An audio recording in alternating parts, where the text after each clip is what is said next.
Hello दोस्तों, मेरा नाम प्रशांत सागर है और क्रीपी कंटेंट हिंदी में आपका स्वागत है। आज हम बात करेंगे 2022 में आई एक horror thriller film the last possession के बारे में, जिसे डैन रिडल ने डायरेक्ट किया है।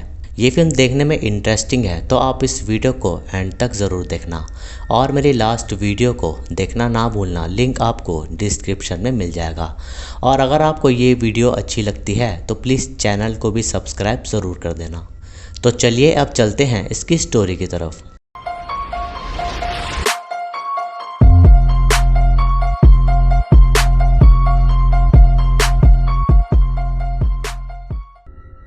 तो फिल्म की शुरुआत में हम एक बूढ़े आदमी रॉजर पेरोनी को देखते हैं, जो किसी वजह से परेशान था और उसे देखकर ऐसा लग रहा था कि वो किसी चीज़ से बहुत ज़्यादा फेडअप हो चुका था, जिसकी वजह से रॉजर खुद को शूट करके सुसाइड अटैम्प्ट कर लेता है।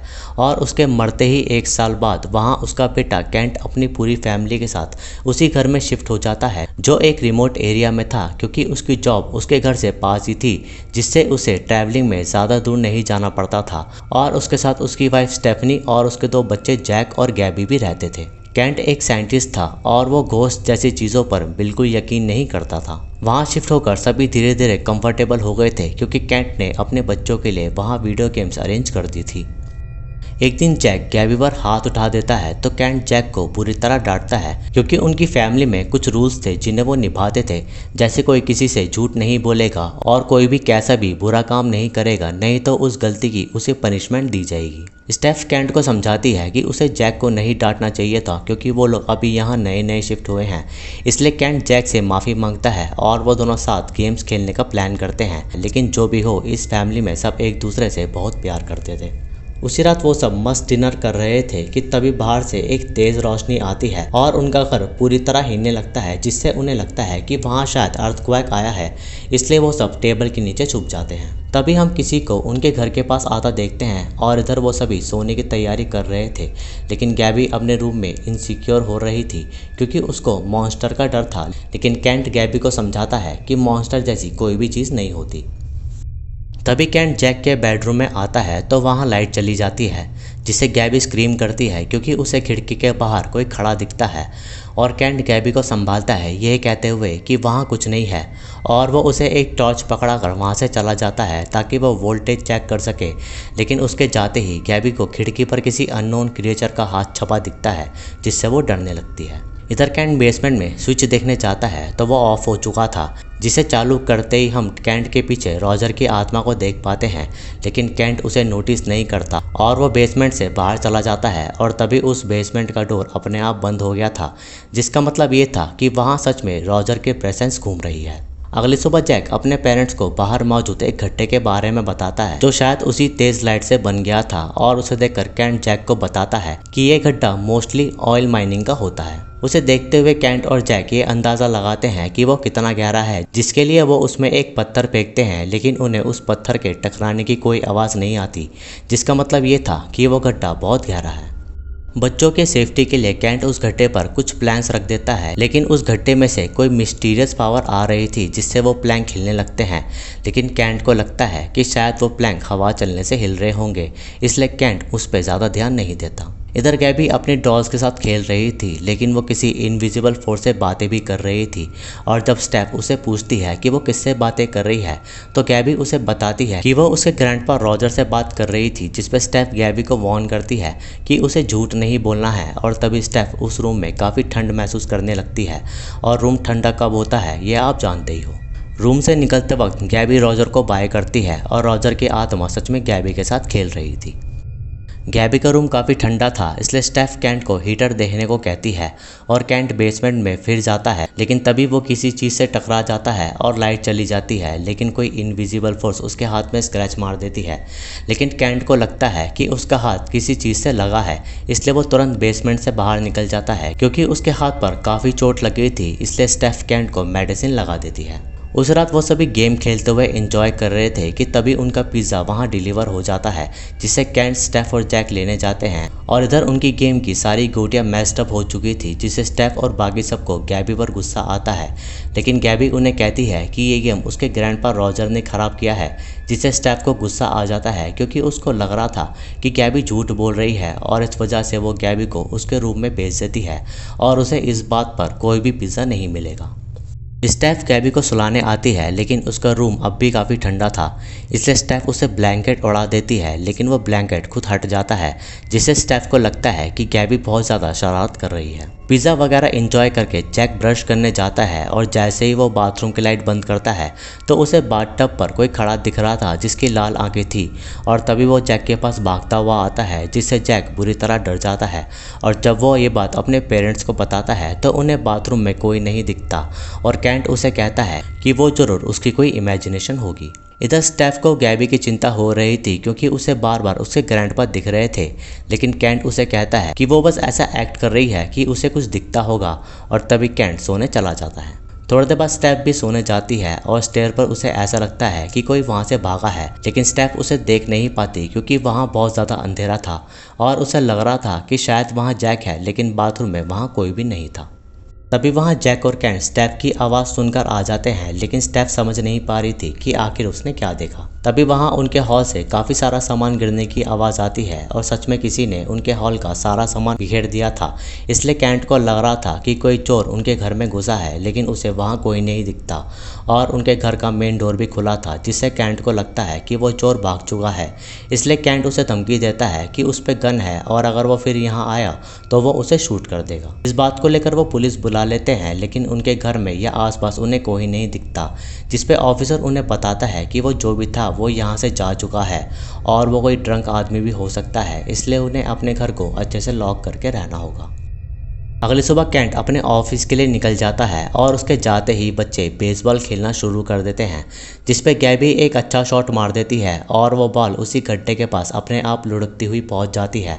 और तभी कोई इनविजिबल फोर्स गैबी के हाथ से बैट लेकर उसे दूर फेंक देती है, जिससे स्टेफ उन्हें अंदर जाने को कहती है और हम देखते हैं कि वहाँ रॉजर की आत्मा ही थी जो वो बैट वगैरह को फेंक रही थी, और ऐसा लग रहा था कि रॉजर वेट कर रहा हो ताकि वो उन्हें किसी बुरी शक्ति से वॉर्न कर सके।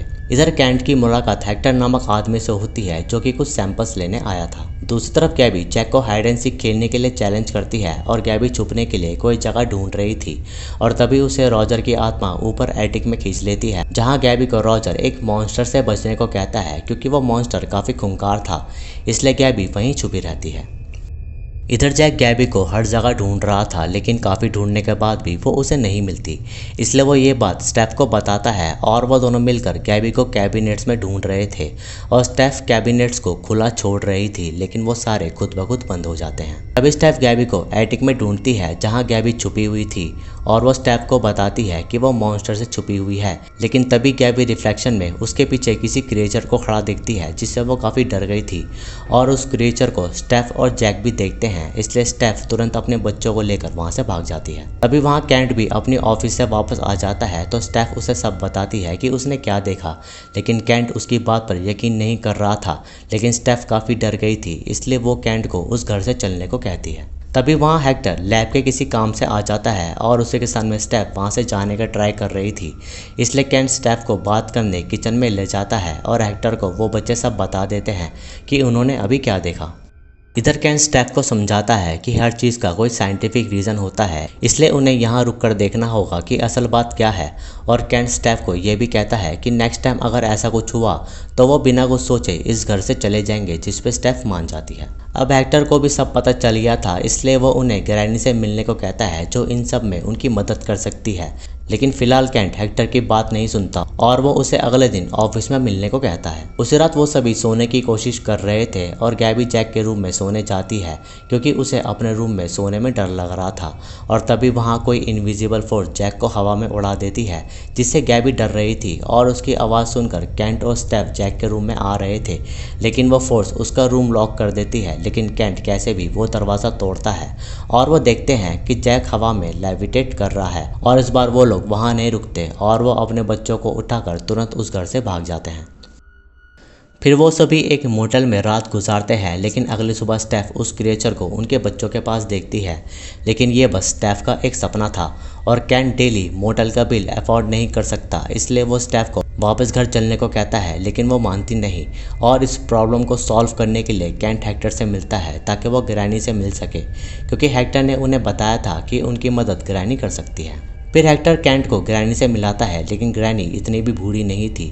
और जब केंट उन्हें अपनी प्रॉब्लम बताता है तो ग्रैनी उसे कहती है कि यह शक्ति कोई पावरफुल शक्ति है, लेकिन वो उनकी मदद कर सकती है अगर वो उस एंटिटी को उनके घर से भगा सके।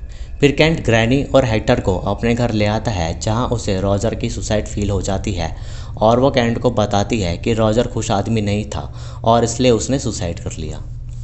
फिर घर में ग्रैनी कुछ प्रेजेंस फील करती है जो रॉजर की थी, लेकिन वो ग्रैनी को बुरी आत्मा नहीं लग रही थी। और इसी रात वो सब एक रिचुअल को फॉलो करते हैं, जिसमें गैबी अपने ग्रैंडपा को बुलाती है, क्योंकि उसे बार बार रॉजर दिखाई देता था और ग्रैनी उन्हें देखना चाहती थी, इसलिए रॉजर की आत्मा वहाँ आ जाती है।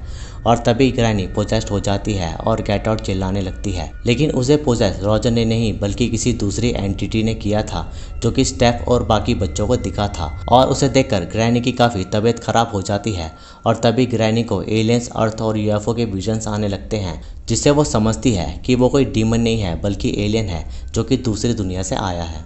तभी वो एलियन अपनी पावर से ग्रैनी की गर्दन घुमा देता है और वो जैक को बेसमेंट में खींचकर लॉक कर देता है। ग्रैनी हेक्टर को कहती है कि उस एलियन को मारने के लिए जैक को मारना होगा, क्योंकि उस एलियन को एक बॉडी की ज़रूरत है। तो इसलिए हेक्टर जैक को शूट करने निकलता है, लेकिन केंट उसे रोक रहा था, जिससे केंट के पैर में गोली लग जाती है।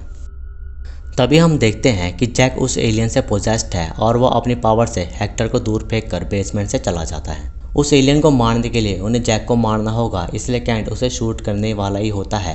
लेकिन तभी वहाँ रॉजर की आत्मा आ जाती है और वो केंट को डांटती है कि उसे अपने परिवार को बचाना होगा। इसलिए रॉजर की आत्मा जैक के अंदर से उस एलियन की आत्मा को खींच लेती है, जिससे घर के बाहर बिजली कड़कने लगी थी। और तभी वहाँ एक वार्म होल खुल जाता है, जिसमें रॉजर और वो एलियन चले जाते हैं और वहाँ सब ठीक हो जाता है। अगली सुबह सब ठीक थे, इवन ग्रैनी भी, लेकिन उन्हें गैबी कहीं नहीं दिख रही थी।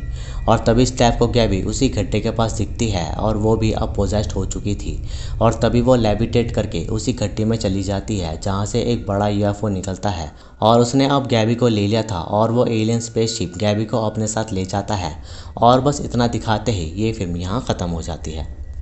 असल में वहाँ एलियंस उस रात एक इंसान को ही लेने आए थे, जिनमें से एक एलियन उनके घर में आ गया था और रॉजर की आत्मा गैबी के थ्रू उन्हें वार्न करना चाहती थी कि वो उस एलियन से बचे, लेकिन वो सब गैबी की बात पर यकीन नहीं कर रहे थे।